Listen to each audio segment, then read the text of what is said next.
Okay, go ahead and grab your journal from the bookshelf. This video is going to be a little bit long and there's going to be a lot of note taking, but it's a topic that you've already learned in 6th grade and I think will be really easy for you all and a quick review. So we're going to go ahead and start off with our definition of an integer. An integer is any positive or negative whole number. So examples would be -1, 2, 0, 40, -5, 10, etc. Non-examples are anything like 4.5 because that has a decimal and decimals are not included in an integer. Another non-example is -1/2. The fact that it's negative makes it somewhat of an integer, but fractions are not integers. So anything with a fraction or decimal is not considered an integer. A way to illustrate an integer is on a number line, right? So if I say to represent 5, I would go over 5 spaces, and that's how I would represent 5, right? Integers are anything that can clearly be seen on a number line. So you'll see on the white dry erase board wall in the iPrep room, we have that big number line at the top. All those numbers that you see highlighted there are integers because they are whole numbers that are both positive and negative. So that is the example of an integer. Now, here are some tricky questions. So it says in part A, where do you begin when locating a number on the number line? Well, your starting point always is going to be at 0. Imagine at football, right?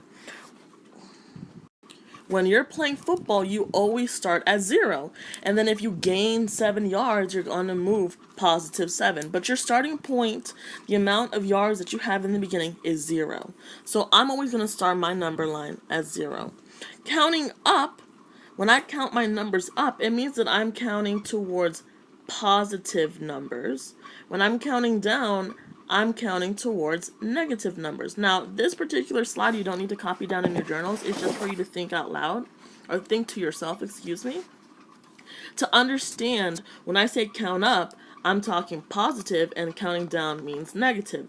And it's super important for you to know that your starting point is always going to be 0.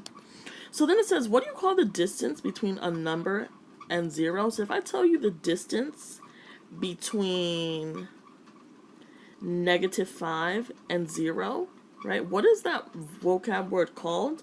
You may remember this from 6th grade or you may not, but that is called absolute value. Absolute value just measures the distance. It doesn't care if it's positive or negative, it just wants to know how far you have to travel.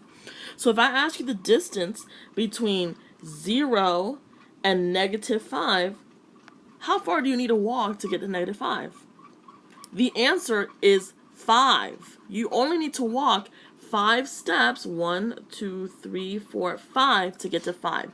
It doesn't matter what direction you're going. It doesn't matter if you're going in the positive direction. It doesn't matter if you're going in the negative direction, if you're going north, south, east, or west. I just want to know how many times am I going to have to shuffle my feet to get to -5. And the answer is I'm going to have to move it 5 times. Now the last question says, what is the relationship between 4 and -4? Well, they are the same numbers, but the only difference is that they have opposite signs. So they are opposites. Now, the important thing to know about opposites is that they always equal 0. Imagine I give somebody $4 and then they spend it, right? How much do they now have? $0. So opposites are always going to equal 0. So let's go ahead and solve these problems quickly. Go ahead and pause the video, answer these questions in your journal, and then continue and hit play. So number 1 says, how far is 7 from 0 and in which direction? So I'm going to start at 0 always, and then I'm going to count to 7. So it's 1, 2, 3, 4, 5, 6, 7. My distance there is 7. And what direction? When I'm moving to the right of 0, I am moving into the positive direction. Now the next question says, what is the opposite of 7? The opposite of 7 is going to be -7. How do I know that? Because 1, all I have to do is change the sign. But let's think about it. If I have to move 7 places to the right to get +7, What would I get if I move 7 places to the left? 1, 2, 3, 4, 5, 6, 7. I would get a negative 7. So that's how we figure out what the opposite is by going in the other direction. And then it says, how far is negative 7 from 0 and in which direction? The answer is 7. We just solved that. So they are opposites because they're in the opposite direction. But at the end of the day, they have the same absolute value, meaning no matter if I'm going to 7 or negative 7, I'm still going to have to move my feet 7 times. So now this is where the important part comes in, where we start to model addition using integers. So make sure that you are paying close attention and writing great notes so that you can have this model in your notebook to do further problems. So let's start with 5 plus 2. You all should know how to add 5 plus 2 based on your old understanding of addition, right? We know that's going to be 7. All right, hopefully we all know that. There are a number of ways for us to model these this particular example. So one way that I'm going to show you is using integer chips. So integer chips are these little round circles, and on one side it is yellow, and on the other side it's red. And the red and yellow, the red means it's negative, and the yellow means positive. So what we're going to do is actually model 5 plus 7 using integer chips. So let me go ahead and put a divider line here. But if I'm going to represent 5 with integer chips, I know that 5 is positive, so I'm going to put 5 dots. 1, 2, 3, 4, 5. And then I have also 2, so I'm going to put 1, 2, right? So now I have a total of 1, 2, 3, 4, 5, 6, 7 integer chips, and they're all the positive sign. So that's how I would represent addition of this particular statement using integer chips. Now, the other way to represent it is using a number line, right? So I know I'm always going to start at 0, and then what I'm going to do is I'm going to jump 5 spaces to positive 5. So 1, 2, 3, 4, 5. So now I landed right here on 5, right? That's me moving positive 5. Then it says I want to move an additional positive 2. So I'm going to move 2 additional spots. 1, 2 for an additional 2. So how many spots did I move in total? 1, 2, 3, 4, 5, 6, 7. So already I see all my answers panning out. I had 7 through the integer chips, 7 through my number line, and using my old idea and knowledge of addition, I also got positive 7. So my answer here is going to be positive 7. Okay, let's do the next one. Now this example is a little bit different. Now I have negative 5 and positive 2. So let's go ahead and remind ourselves our integer chips. We have negative is red and yellow is positive. I'm going to have negative 5, so I'm going to write it 1, 2, 3, 4, 5. And then I have positive 2, so I'm going to put 1, 2. Okay, so now I represented it with integer chips. Now, one thing that you're going to learn now that's very important for you to know is that if you have a positive and negative number, one positive and one negative cancels out. Because think about it. A positive 1, or let me write it right here. Positive 1 and a negative 1, what did we say our opposites do? They equal 0. So here I have a positive 1 and a negative 1. I'm going to cancel those out, and we're going to pretend they don't exist. Same thing here. I'm going to cancel those out, and they don't exist. So can I cancel any more out?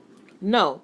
So I'm left with 1, 2, 3 integer chips, and they're all red, so my answer is going to be negative 3. That is my answer for this particular case. Now, I can also represent it using a number line, so I'm always going to start at 0, and it says I need to go negative 5, so I'm going to use red, 1, 2, 3, 4, 5, and I'm going to jump 5 spots to negative 5, right? So I'm going back negative 5.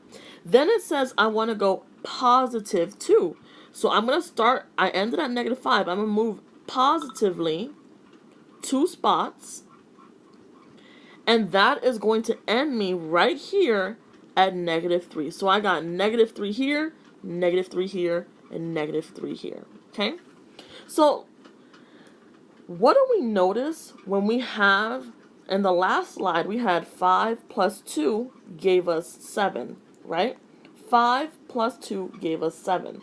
What do you think that means? When you have two positive numbers, what is the sign of your answer going to be?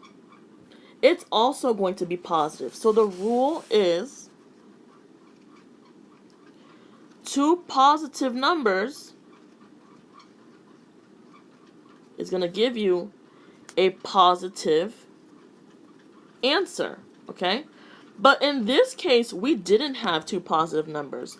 We had a mix. We had a positive and a negative. Now, what did our answer end up being? Our answer ended up being negative. What do we notice about the negative 5? In terms of distance and absolute value, negative 5 is a bigger number. So what that means is that when we have a positive number and a negative number, right, the sign is going to be of the one with the greater absolute value, right? So negative 5 plus 2 gave us negative 3. Which one has a greater absolute value, 5 or 2? Well, when I think about walking, right, going 5 steps is more than having to walk 2 steps. So I'm going to look at this negative 5, right? The 5 has a negative sign, so that means that my answer is also going to be negative. Now, are we technically adding these numbers? 5 plus 2, is it adding? Not at all. What we ended up doing was removing the addition sign and pretending to subtract, right? So 5 minus 2 gives us 3. And then we take the sign of the number with the greater absolute value and keep it, okay? That is an abstract rule for doing these integer addition problems. But let's go ahead and try some more. Let's go ahead and try this one. So we have negative 2, so I'm going to represent my negatives. And then now we have positive 5, so the sign switched, right? So negative 2 and positive 5. I have these two, a positive and a negative to cancel, and these two, a positive and negative to cancel. So I'm left with 3 integer chips, and they all are positive. So my answer is going to be positive 3. Another way that I'm going to represent it is using the number line. So here's my number line, right? I start at 0, and then I go over to negative 2, because that's my first operation. I'm going to subtract 2. Then what I'm going to do is move positive 5. Let me go ahead and write the rest of the lines here. So I'm going to start at 2 and jump 1, 2, 3, 4, 5. That ends me there on positive 3. So using my number line, I can also end up at positive 3. Now let's use the rule, right? The rule when you have a positive and negative number is you subtract, right? So 5 minus 2 gives us 3. So we know that in this case, since we have a positive and negative, we have to subtract it. Which number out of 2, negative 2, and 5 has the greater absolute value? 5, right? Because walking a distance of 5 is farther than walking a distance of 2. What is the sign of 5? Right now, 5 has a what next to it? Positive. So that means that my answer is also going to be positive, right? So let's rewrite this. We have negative 2 plus 5. Is this the same thing as saying 5 minus 2? Right? It's kind of the same thing, because when you think about it, you know how to do 5 minus 2. That gives you 3. And that's the same answer that we got here.